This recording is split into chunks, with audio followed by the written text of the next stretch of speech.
mets la grille derrière.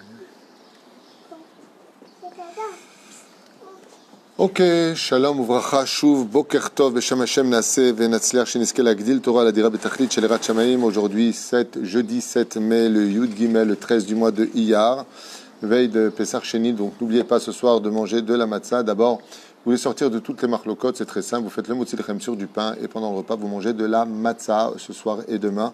Ainsi donc, vous ne vous prendrez pas la tête à savoir qu'est-ce qu'on fait comme bracha. Dans le pire des cas, pour les Sfaradim, la bracha, ce sera mezonot malgré tout. Et pour ceux qui sont ashkenazim, la bracha sera amotzi lechem. Toute l'année, en général, c'est ce qu'ils font sur la matzah de Pesach. Rien de spécial pour la fête de Pesach Sheni. Rien, aucun changement dans le système de la prière. Il n'y a pas de kidouche, seulement on ne fera pas les tachanounim tout simplement ce jour-là. Ce soir c'est la grande Iloula, bien entendu, je dis très très grande Iloula d'un des plus grands maîtres du judaïsme, Rabbi Meir Balanes, et un des plus, on va dire comme ça, le maître de la halakha, celui selon lequel toutes les halakhot pratiquement ont été fixées, c'est Rabbi Yehuda Bar Ilai. En Rabbi Yehuda et la Rabbi Yehuda Bar Ilai, Bezrat Hashem, Sruto et Ganalenu, puisque c'est leurs deux Iloulot. Ce soir, n'oubliez pas d'allumer 2 bougies en leur honneur, jusqu'à la grande Iloula de Rabbi Shimon Bar Yochai, notre maître à tous. Shiur dédié pour une grande Hatzlacha, la réussite, la santé de Ani Uzana Beracha. Voyez, vous êtes très nombreux à acheter des shiurim, des cours, Toda Rabba, la liste est longue. J'avance petit à petit, je fais ce que je peux. Il y a 3, 4, des fois 5 cours par jour. Là, j'en ferai que 3 pour l'instant, parce que je dois descendre après rejoindre ma maman, si Dieu veut, à Natania. Donc, Ani Uzana Beracha, que tous les bonheurs du monde, Bezrat Hashem, viennent chez vous à la maison, dans l'opulence, la santé, les Ratchamaïm, le shalom, c'est tellement important, et tout ce que vous désirez. On est dans Masechet Avot, Refoua Shlema pour tous les malades d'Israël, Bezrat Hashem, sans exception, on ne donne pas nom parce qu'il est tard, et en même temps, Kol, Nishmete Israël. Vous pouvez vous-même dédier Bezrat Hashem, ce chiour avec votre bouche. Vous dites comme ça, que ce soit aussi pour la santé ou pour l'élévation de. Il n'y a aucun problème avec cela, bien au contraire. Masechet Avot, on avance, c'est une étude d'actualité puisque nous sommes dans l'élévation des midot, s'améliorer dans la vie en l'honneur d'Hachem. Et une fois de plus, je sais que je me répète, mais Anne Malasot, je vous dois tellement. Merci beaucoup, beaucoup, beaucoup pour avoir participé à une très grande échelle pour Bezrat Hashem construire la maison de la francophonie ici à Ashdod pour tous les juifs qui s'installeront en Israël si Dieu veut. Bikarov, Bikarov, Amen, Amen. Mishnah Yud, Perek, Bet. Qu'est-ce que vient nous enseigner cette Mishnah? On va le découvrir ensemble. Hem, Amrou, Shloshat Varim, Rabbi Eliezer Omer, Yibetecha. Alors maintenant, une fois qu'on a vu ensemble que Rabbi Yochanan ben Zakkai, dans la Mishnah précédente, avait 5 élèves. Il les a définis chacun selon sa qualité. Ensuite, on a vu qu'il leur avait posé une question, à savoir quel était le meilleur chemin qui mènerait à la réussite de tout. Et chacun a répondu ce qu'il avait à répondre. Regardez la Mishnah qu'on a fait juste avant, l'autre cours précédent, celui d'hier. Et puis après, il va dire, et donc, quel est le chemin dont l'homme devrait le plus s'éloigner? C'est ce qu'on a vu aussi hier dans le 2e shiur. Maintenant, nous tournons la page et voyons leurs enseignements de façon individuelle, non plus selon la question qu'avait posée Rabbi Yochanan ben Zakkai à ses élèves, mais ce qu'eux-mêmes ont enseigné. Hem ki hem, Talmidei Rabban Yochanan ben Zakkai shenisku la'el. Donc, on parle ici maintenant des élèves de Rabbi Yochanan ben Zakkai. Amrou shlosha dvarim.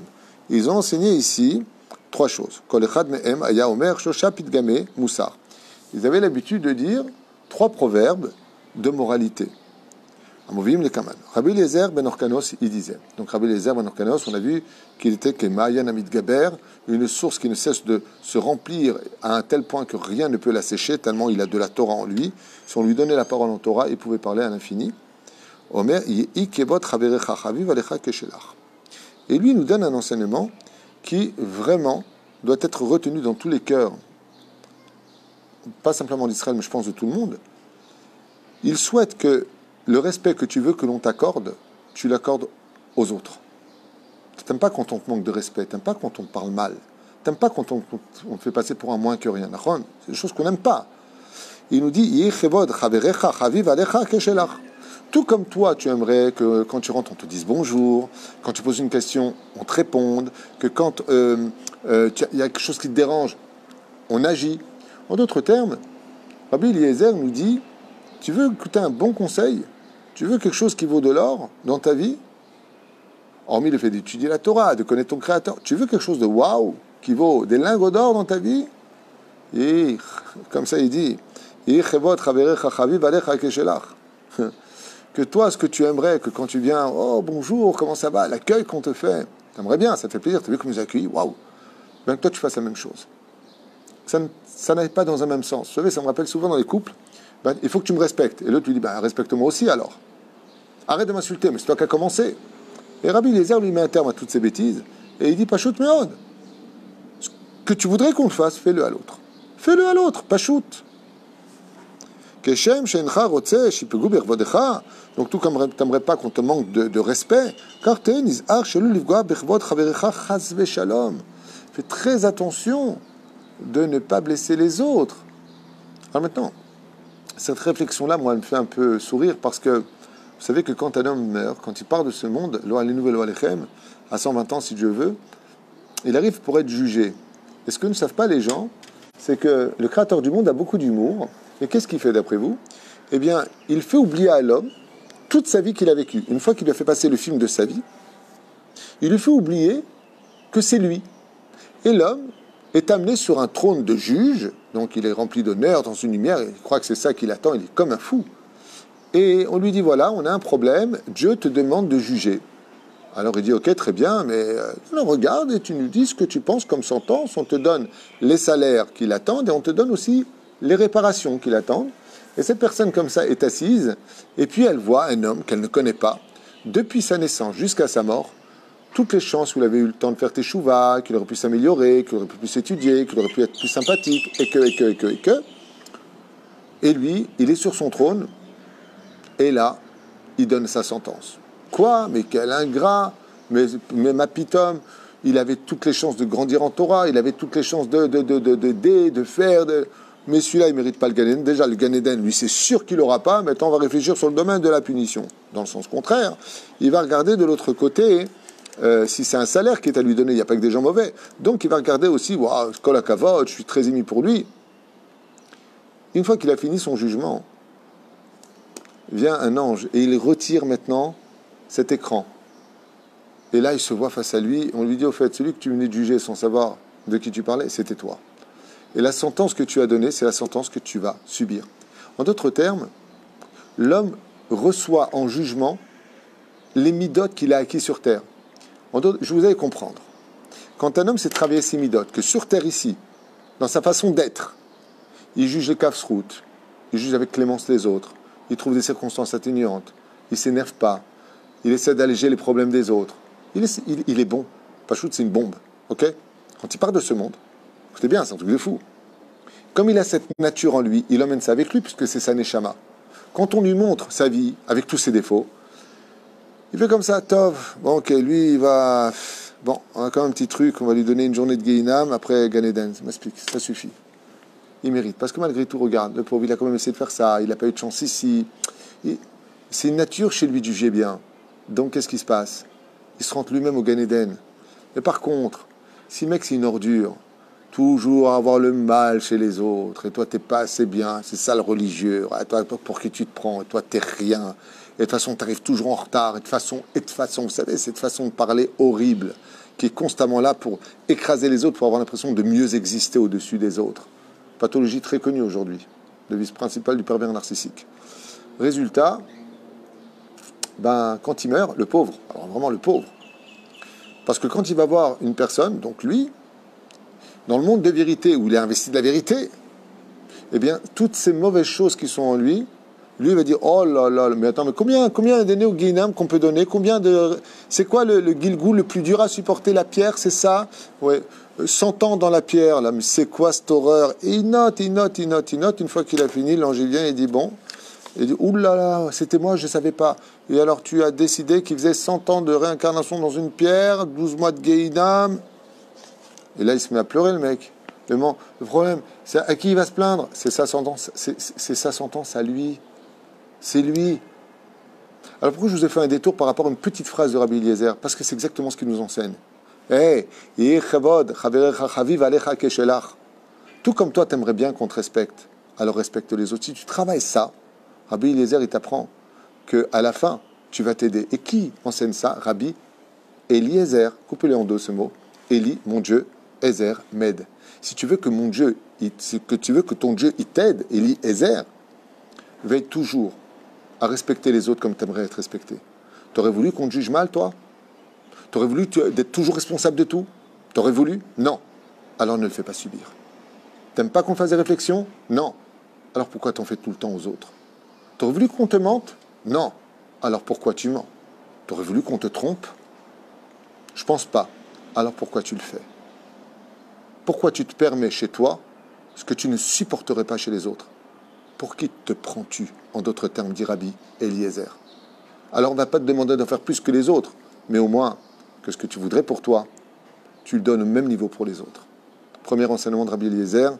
Et si j'ai pris un peu de temps pour l'expliquer avec un exemple de réalité, ce que je vous ai dit, c'est mes forages écrits. Mais c'est simplement pour pas qu'on lise les pires qu'Avot. Ah, t'as vu ce qu'il a dit? Ouais, c'est sympa. Bon, respecte les autres comme tu aimerais être respecté. Non, non, non, non. Ça, c'est du gâchis de l'étude. Il faut vivre l'étude. Et tel qu'on vient de l'expliquer, j'espère en tout cas que ça nous permettra de le vivre et pas simplement de le savoir. Deuxième enseignement qui est donné maintenant. Val tienoach lichos. Ne fais pas partie des gens qui se fâchent très facilement. Vous savez que celui qui se met très vite en colère, c'est quelqu'un qui, bien entendu, c'est synonyme d'orgueil. Parce que pour se mettre en colère, ça veut dire que tu ne supportes pas, tu ne tolères pas, tu n'admets pas. Vous connaissez tous les synonymes. Tandis que dans la Mida, qu'est-ce qu'on dit? Velim kalelai nafshi tidom. Et que même celui qui se lève pour me maudire ou me dire du mal, nafshi tidom. Mon âme, elle se tait. Je suis comme les cailloux, comme la poussière de la terre. Ça, c'est ce qu'on dit dans la Mida. Mais il dit, Val tienoach lichos. Alors j'aimerais faire une parenthèse aussi très très importante avec l'aide d'Hachem ici. Combien de fois ça nous est arrivé, quand on entend quelque chose, de tout de suite se mettre en colère? Bêtement, après qu'est-ce qu'on fait? On pose des questions. Et à la fin, qu'est-ce qu'on dit? Ah, j'avais pas compris. Alors comment on fait pour ne pas vite se mettre en colère? D'abord, quand on entend quelque chose qui est fâchant, qui va te fâcher, pardon. Première des choses, ne t'énerve pas. Garde bien ton esprit sur les épaules. Pose des questions. Renseigne-toi. Quand tu as toutes les données, juge l'ensemble de la situation. Et s'il faut s'énerver pour donner l'exemple de la colère en disant ça ne peut pas continuer comme ça, ce qui s'est passé est grave, alors tu peux le faire. Rabbi Eliezer ne dit pas que la colère est interdite. Il dit simplement Ve'al tieh noach lichos, que ce ne soit pas pour toi facile de te remettre en colère. Dirige bien tes pulsions. Ne les laisse pas agir sous les coups de la pulsion que maintenant ça me met hors de moi et puis après tu vas t'excuser bêtement.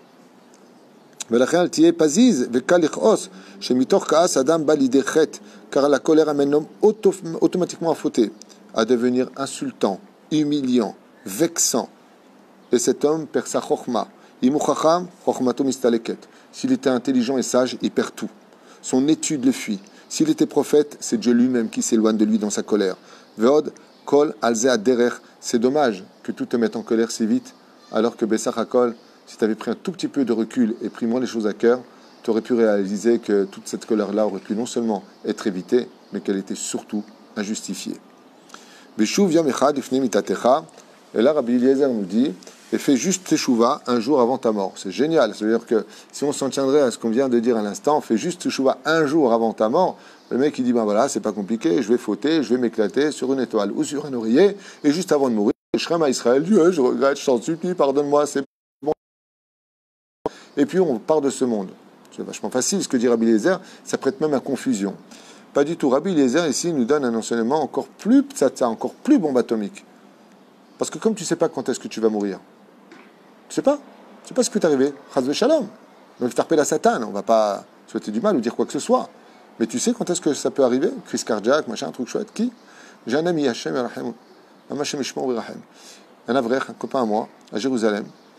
Il rentre du kollel, sa femme arrive du travail, et il lui a dit comment ça va, assieds-toi ma femme, elle s'assoit sur le fauteuil, elle dit ah oui, je suis fatigué, elle enlève ses chaussures, et il lui dit je vais te faire un thé, tu veux un thé au nana, au shiba, tu veux un thé à quoi?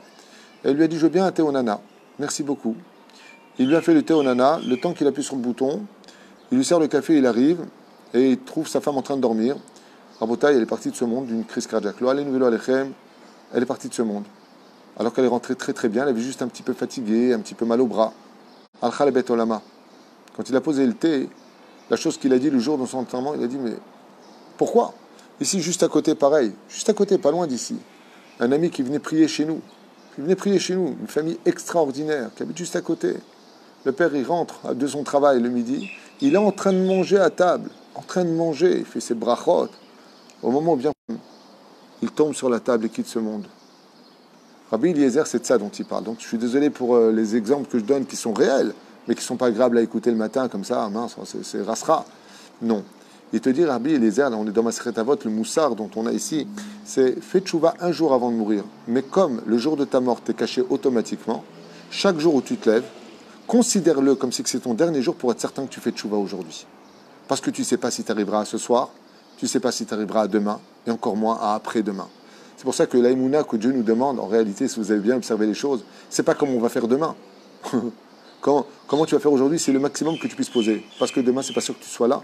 Espérons que tu le sois, mais c'est pas un acquis, c'est pas un dû. Dieu ne te doit rien. Mais la reine, Rabbi Eliezer nous dit, chaque jour qui arrive, c'est une opportunité pour toi de faire tes chouvas. Ne fais pas comme celui qui dit, écoute, moi je suis jeune pour l'instant, je profite de ce monde, plus tard, marié, avec des enfants, bon, un peu moins de Tserara, je ferai tchouva. Et qui t'a dit que tu vas te marier? Qui t'a dit que tu vas avoir des enfants? Qui t'a dit que tu vas vieillir? D'où tu sors ça?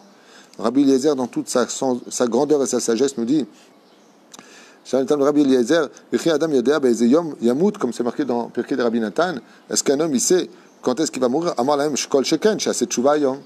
Et donc, ce que je viens de vous expliquer ici, c'est ce qu'il dit Rabbi Eliezer. J'ai dit cette phrase, a dit Rabbi Eliezer, pour lui faire comprendre que comme le secret du jour de la mort de chacun de nous n'est jamais d'actualité, ce serait trop beau de savoir quand est-ce qu'on meurt. Tu te rends compte, tu meurs, tu fais une vraie tchouva. Waouh, magnifique. Mais la reine, chaque jour qui passe, chaque matin qui vient réveiller le juif dans son lit, il y a un jour qui lui dit, hey, tu veux faire tchouva aujourd'hui? Tu veux t'améliorer? Ah, je peux pas tout faire, mazet tchouva, matarotse, j'ai pas grandi religieux, j'ai pas l'habitude. Pas de problème, tu peux prendre une mitzvah sur toi, tu peux au moins regretter le mal que tu as fait hier. Tu peux faire un truc qui démontre qu'aujourd'hui, tu as encore évolué dans une marche vers l'ascension de la Kedusha pour laquelle ton Créateur attend de toi juste un regard, juste une parole. Pourquoi? Parce que si tu n'y arrives pas par le biais de la douceur, Dieu te ramènera aussi à lui par le biais de la douleur. Et la reine, que chaque juif comprenne que chaque journée qui vient, c'est une opportunité pour lui de dire à Hachem, Hachem, laisse-moi encore vivre, laisse-moi encore un peu de temps, je veux m'améliorer. Ça rappelle, vous savez, une fois, le Rav Shach était en train d'étudier comme ça sur sa table pendant Shabbat Kodesh. Il était sur une difficulté à comprendre dans le Rambam. Et pour X raison, il n'y a pas eu de lumière, il y a eu une coupure d'électricité, je ne sais pas exactement ce qu'il y a eu, je crois que c'était avec les générateurs, je crois qu'on appelle ça comme ça, et ça s'est arrêté. Qu'est-ce qu'a fait le Rav? Du haut de ses 98 ans, fatigué comme il était, il a couru. Où, je vous en prie? Il est descendu des escaliers pendant Shabbat Kodesh. Lire sous la lune l'émanation de la lune. Son fils, qui était très inquiet, son père courir comme ça, il lui dit, papa, qu'est-ce qui se passe? Pourquoi tu cours? Il lui a dit, j'ai pas compris encore le Rambam. Sur l'intention du Rambam, donc il avait plusieurs livres comme ça dans les mains. Il descend en bas et à la lumière de la lune, il essaie de comprendre, de lire le texte exactement ce que voulait dire le Rambam. Je parle du Rav Shach. Il y a 24 heures dans une journée, tu étudies 21, 22 heures par jour. Même pas 2 heures de repos par jour, même pas. Le Rav Shach, il a dit à son fils, Chas v'shalom, tu veux que je meure comme un ignorant de la Torah. Chaque jour qui passe, chaque heure qui passe, vient d'or, de trésors spirituels tu peux ramasser. Chaque jour qui passe, tu veux que je meure comme ça, il lui a dit. C'est ce que veut nous enseigner ici, Baruch Hashem, Rabbi Eliezer, à propos de Bezrat Hashem, ces enseignements qui sont si importants, si merveilleux, et qui nous accompagnent, Léat, Bezrat Hashem, jusqu'à ce que l'on puisse devenir meilleur, pas simplement aux yeux d'Hachem, pas simplement pour nous, parce que vous savez que quand un homme fait beaucoup d'efforts, quand un homme s'améliore, quand un homme change, Bezrat Hashem, alors automatiquement, il s'aime plus, il est fier de lui, et il a envie d'aller dans cette direction. En d'autres termes, c'est comme la bicyclette. Fais d'abord les quelques mouvements à faire, et tu verras qu'après, ça roule tout seul. Baruch Adonai Leolam Amen V'Amen. Toda Rabba. Ma femme garde des enfants dedans, donc celle qui passe derrière pour éteindre. Toda Rabba, Mamash.